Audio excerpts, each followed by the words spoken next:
ZNS News is brought to you by the new BTC. Fiber is here. Faster, stronger, more reliable. Together, we are unstoppable. Switch today. Coming up in the Bahamas tonight at 11, some good news in the Junkanoo world as all of the major Junkanoo groups will compete in the Big Dance on Bay. Plus, more resources for the Royal Bahamas Police as dozens of officers graduate. And we remember our war veteran heroes. The Bahamas tonight at 11 starts now.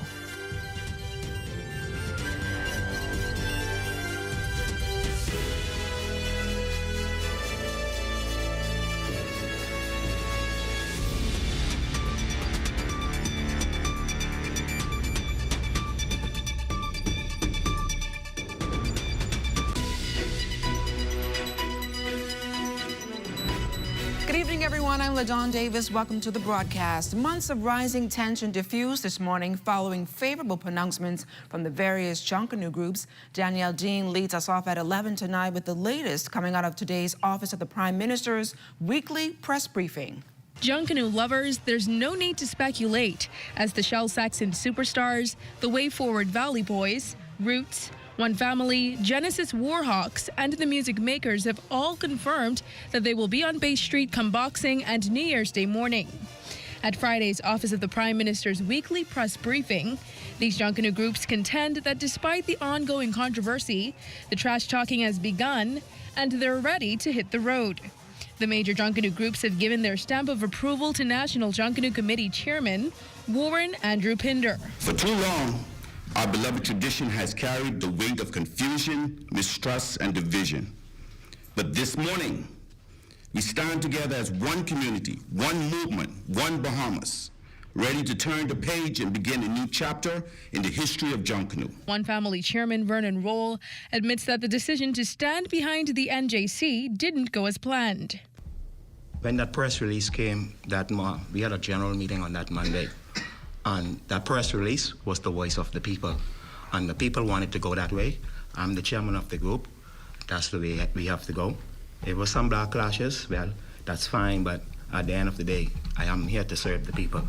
Despite bumping heads, Chairman Pinder maintained his committee is open to the idea of receiving advice from former parade managers. The parade is being managed by the NJC. The 2025-26 parades are being managed by the NJC solely.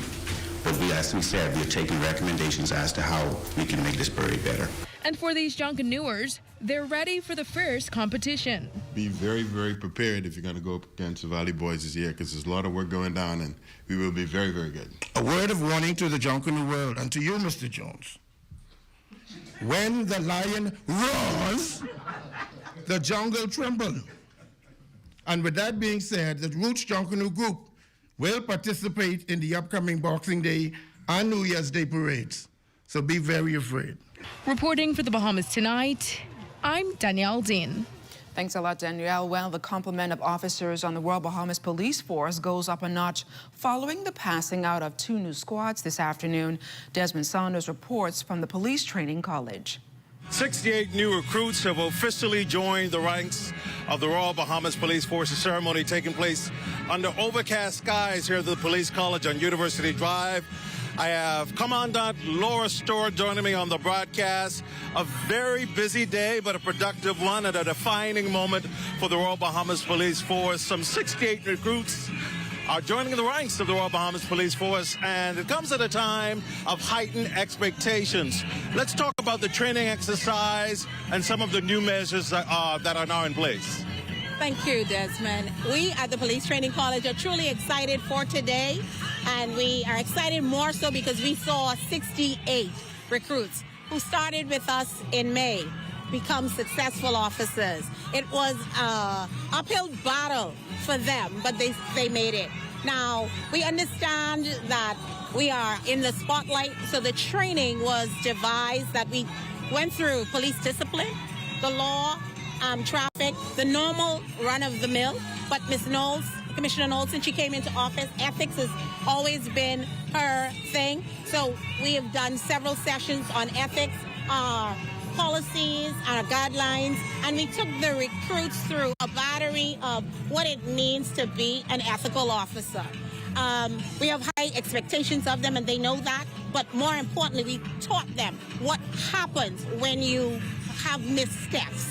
So we believe we're confident that these recruits are ready to face the community because they've done community policing training, they've done psychological training. So I believe they're properly equipped to take on policing in a community-centric way. Of course, there were the implosive physical displays and physical drills are one of the features that everybody enjoys during these ceremonies, and a charge from Prime Minister, the Honorable Philip Davis, encouraging the recruits to serve with honor and care. We'll have more of this ceremony later on our newscast, but for right now, Desmond Saunders of Bahamas Tonight. From the Daily Crime Report, a Jeep reportedly collided with the back of a white Honda Accord shortly after 8 o'clock last night on Antonio Drive. As a Honda driver exited, police say a man wearing dreadlocks exited the Jeep and approached the driver along with two men in a brown-colored vehicle. The culprits brandished a firearm and stole the Honda vehicle. They then fled the scene in the stolen vehicle, followed by the other two vehicles towards the East Street South area. Then around 12:15 this morning, three men in a white Jeep reportedly collided with the back of a Honda Civic along St. Vincent Road. Two of the men, both armed with firearms, exited the Jeep and confronted the Honda vehicle's passengers. They then allegedly stole the Honda Civic. Police say as the suspects fled the scene in the stolen vehicle and other vehicle followed, a shot was discharged in the air. An investigation into these matters continue. We now know how much the Golden Isles candidate in Golden Isles, Brian Brown, is worth and how long he's been on the ground in that constituency. But what's on his to-do list should he clinch the seat in the upcoming by-election? That answer in this next report from Desmond Saunders, who covered the Free National Movement's rally in the alley last evening. The Free National Movement's high-energy event drawing scores to its constituency office in Golden Isles Thursday evening. With the November 24th by-election fast approaching, Free National Movement Party leader Michael Pintard says his organization is ready to claim that seat left vacant by the PLP's former Member of Parliament, the late Von Miller. He reminded supporters of Brian Brown's unwavering commitment to the Bahamian people. Those of us here who have walked with him to different houses, you've heard members of the Progressive Liberal Party who said how much they appreciate him, how much they love him, how they thank God that he showed up when their loved one died. And not only did he show up, he didn't go with his hands swinging. They talk about how he made the calls. When contracts were canceled, a young man said to us yesterday that when his contract was canceled in Adelaide, Brian put his hand in his own pocket to see if he could ease the burden until another opportunity emerged. Pintard promised immediate relief for residents struggling with transportation challenges in the constituency, and when asked if a loss at the polls would reflect poorly on his leadership, Pintard dismissed the idea. People are focused on the wrong thing. The real issue here is the people of Golden Isles. I'm going to be fine regardless. It's the people that I'm concerned about.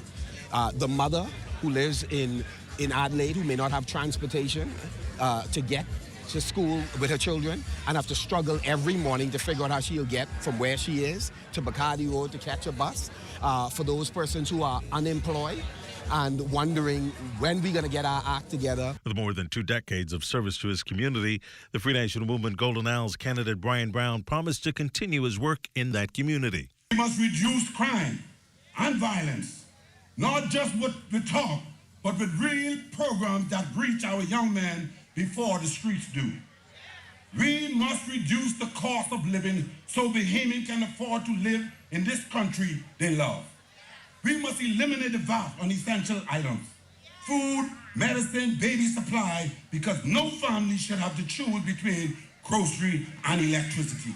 With the 2026 general election season heating up, Pintard says the Free National Movement plans to ratify more candidates before the Christmas. For now, the party is hoping to mobilize Golden Isles voters as the November 24th by-election draws near. Desmond Saunders of Bahamas Tonight. The Free National Movement's deputy leader, Shannon Dawn Cartwright, has not ruled out the possibility of contesting a different constituency in next year's general election. The St. Barnabas MP says his final decision, though, depends on the findings and possible changes of the Boundaries Commission's report. we don't want to preempt what that decision will be, and then political parties will make decisions accordingly. I am committed to the people of St. Barnabas, but what I will say is when the changes happen and when they do happen and if they happen, I will make a decision and share that with the people of St. Barnabas. It was 3 weeks ago today that Bahamas Union of Teachers President Belinda Wilson led a contingent of educators to the office of the Prime Minister to deliver a letter detailing a number of items the union would like to see fulfilled by Prime Minister the Honorable Philip Davis. It's just the latest incident following the ongoing standoff between the government, the BUT, and the Bahamas Public Services Union over a proposed salary increase they were hoping to be paid by the end of October. However, the Prime Minister is sticking to his word that all public servants will be paid before Christmas. Earlier this week, Wilson gave an update on the progress made thus far. So I've been contacted by the Office of the Prime Minister from actually last week, Friday.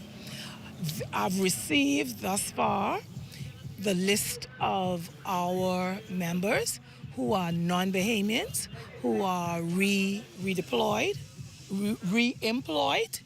I've also received the list, the human resource list that we've been asking for a while. And still to come, possible airline travel delays this weekend. You're watching the Bahamas Tonight at 11. It has the looks, the style, the performance. Your new car is everything you always dreamed of. Now it's here. Commonwealth Bank was happy to help put you behind the wheel with a new car loan at a competitive rate and fast, friendly approval. It's a service that just comes naturally to us, just like how love of tradition comes naturally to you. Commonwealth Bank, leader in personal banking services. Honey barbecue, sweet and spicy, all new. Signature wings. What's your flavor? Roasted garlic parmesan, tastes so good, chicken. Ghost pepper wings. Now available at Popeyes in Nassau.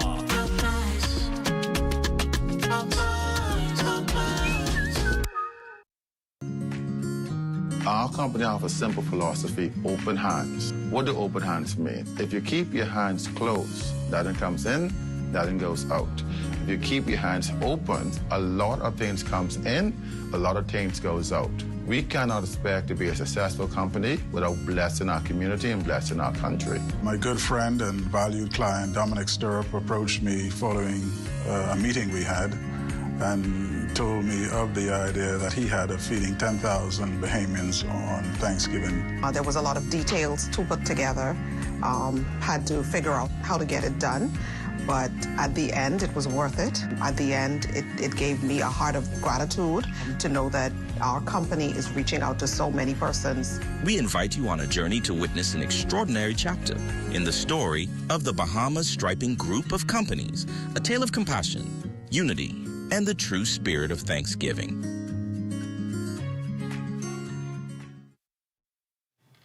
The Nassau Airport Development Company continuing to monitor the U.S. Federal Aviation Administration's mandated flight reductions as a result of the longest U.S. government shutdown in history, now into day 38. And those potential delays can impact operations at the Lynden Pinling International Airport, as several major U.S. hubs connected to the Bahamas are experiencing disruptions.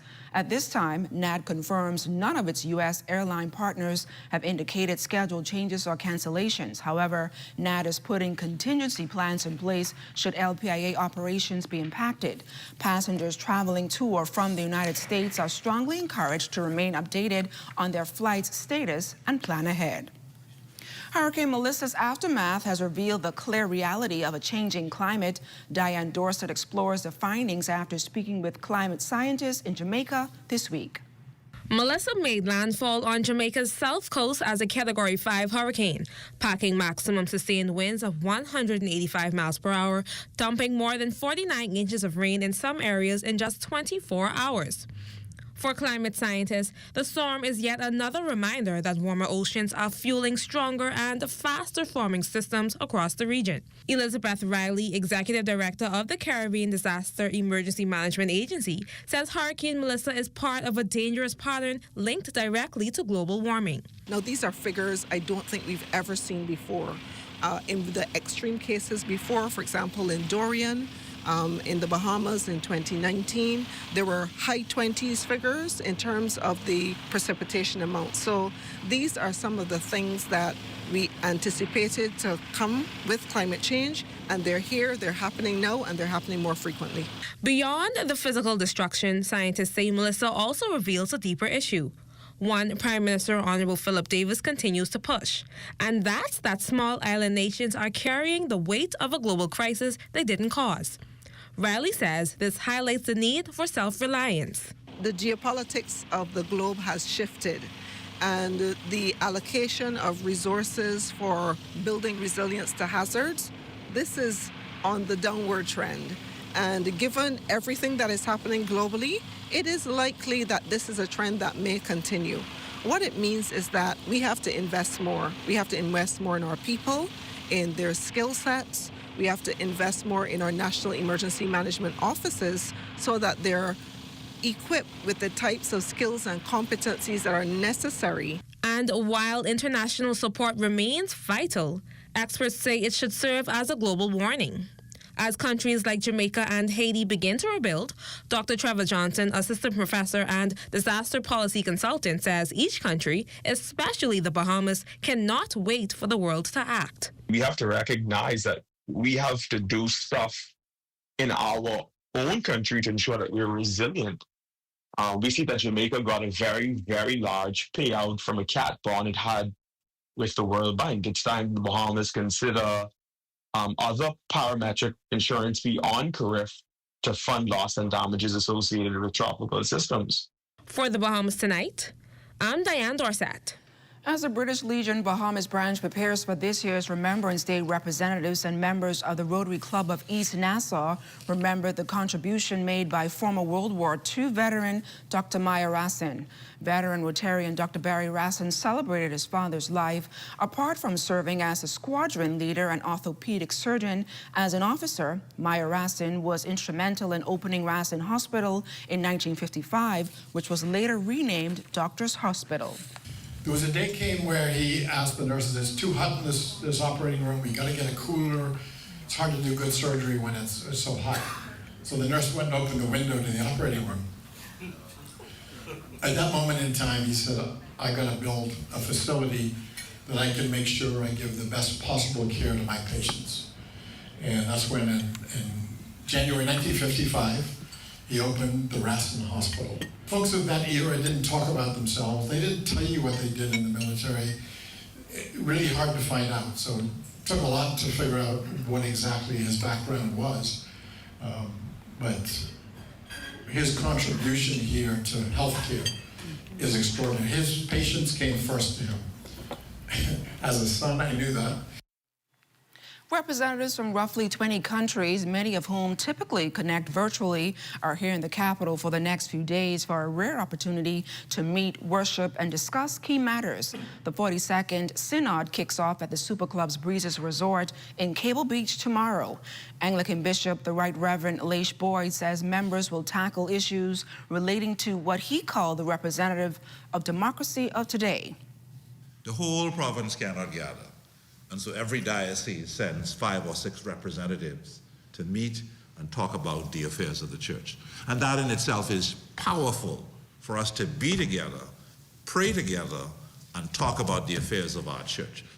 When asked about the challenges the diocese faces and what the Synod hopes to accomplish, Bishop Boyd says the priority is to keep the church connected and growing.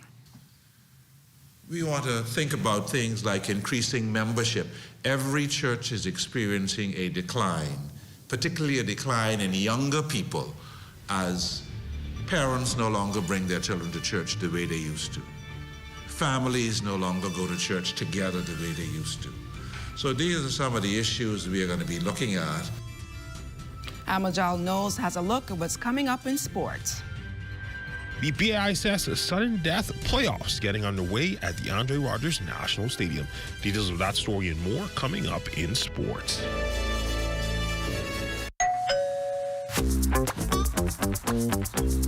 Wait, where you grabbing all these pizzas, boy?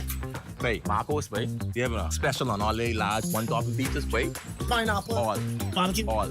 Hey, VAT included, but I need the $10 special plate. How many would you like? 20 in it. Thank you so much, man. $10, that's it? The Marcos got that deal, boy.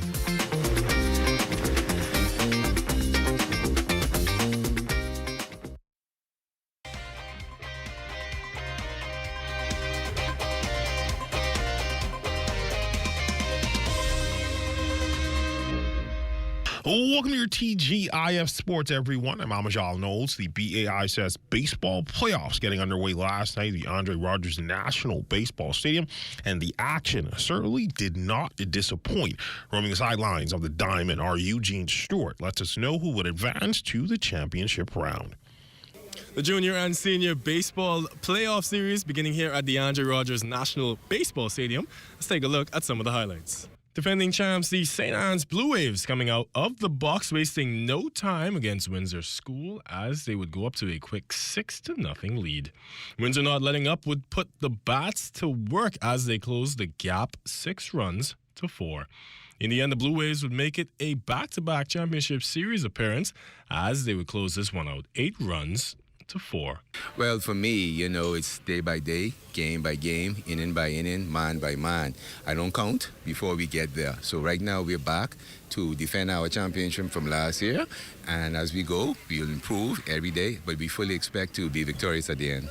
For the senior boys, the St. Andrews Hurricanes led the way 2-0 against the Big Red Machine of Sac. Sac would come back to take the 5-3 lead at the end of the 3rd inning. And at the end of this 5-inning matchup, the Big Red Machine would cruise their way to victory 11-2.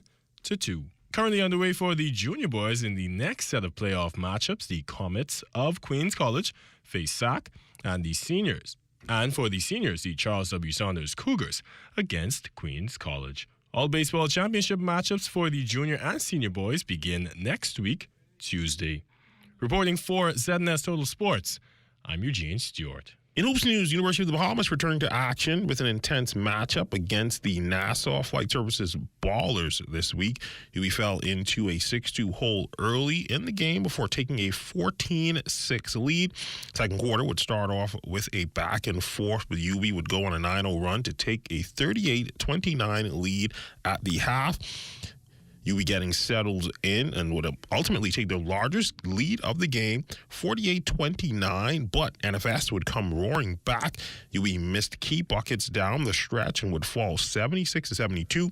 Terrence Higgs led the Mingos with 18 points and 5 steals, while Russell chipped in with 16. We wanted to have a situation where we'd end the game very tired. So we, third quarter, we came up full court press, and we wanted to try to see how our guys would operate in a fatigue situation. And so we kept some key players on the floor, and then we just didn't have it at the end. And in track news, our men and women in the armed forces set to take to the track next weekend in this year's edition of the Bahamian Law Enforcement Track Classic. And the trash talking has already started between the organizations, with an Olympian getting in the mix as well. We're going to have the 100 meters, 200 meters, 800, 400, 1500. We're going to have some literal fun events like the tug of war. We're going to have a 3-legged race to throw some fun in there. I think they're doing the lime and spawn as well to make things really fun.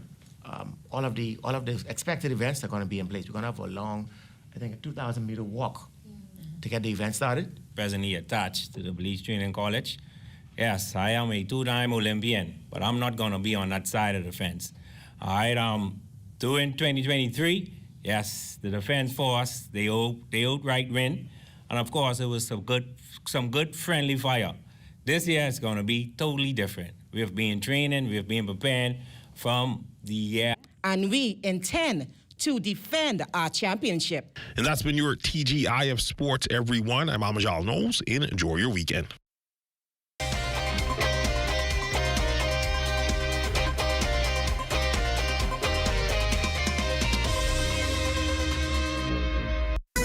may be tough, but Wendy's got you covered. Grab a day single or chicken sandwich with a junior fries and 16-ounce beverage for just $6.95. Why choose less from the other guys when you can get more? At Wendy's, we're providing bigger bites and better deals. So purchase your Tings Tough Value Meal today. Now available at all locations, excluding the airport and food truck. And it's time now for your weather check with Chief Meteorologist Basil Dean. Good evening, Basil. Good evening, LaDawn. In the tropics, we have a tropical wave, and that's near the Los Angeles. It's moving towards the west, and no signs of development there, but we do have some tropical moisture that is streaming across the northwest and central parts of our country, and that is in response to a mid to upper level trough in the Gulf of Mexico. Our live weather radar also showing some showers moving towards the Andros area. Also have some showers over well, that's Cat Island, North Cat Island, and also the southern portion of Eleuthera. Grand Bahama also experiencing some showers with some embedded thunderstorms as well. Temperatures around the islands: Marshall, Babaco, 78, 73 in Greenville Key. Freeport, Grand Bahama at 73 degrees. The Berry Islands, 82, 79 in Alistown, Bimini. As we take you a little further south, we're going to get 82 degrees in Fresh Creek, Central Andros. Camp Space on Andros, Black Point, Exuma at 81 degrees, 79 in Roxanne, Eleuthera. Alistown, Cat Island at 82 degrees. 82 is also in Georgetown, Exuma, Rum Key, and in San Salvador. In Matthewtown, in Agua, that's the warm spot at 85 degrees. Ackland's 84. Betsy Bay, Maguana, 84. And the Turks and Caicos Islands have a temperature of 87 degrees. Your forecast tonight: partly cloudy with a thunderstorm in one or two parts of the area. The low temperature, that should get down to about 74 degrees. And tomorrow, we're looking at intervals of clouds and sunshine. A couple of thunderstorms still looking around, especially in the late part of the day, with that high temperature climbing up to 84 degrees. Extended weather forecast: those couple of showers remaining in the forecast through Saturday as that trough moves through the area. But on Sunday, skies will open up, lots of sunshine in the forecast. But come Monday, a cold front is going to move into the northwest Bahamas. That's going to bring some cloudy conditions on Monday, and maybe one or two stray showers along the frontal boundary. But most importantly, once that front goes through, we're going to have some of that very cold air dipping down towards the south. We will see temperatures in the upper 60s here in the capital and in the extreme northwest parts of our country around Grand Bahama and Abaco. They could possibly see some upper 50s to low 60s. We're done. Thanks a lot, Basil. Well, that does it for the Bahamas tonight at 11. From all of us here at ZNS, I'm LaDawn Davis. Make it a great evening, everyone.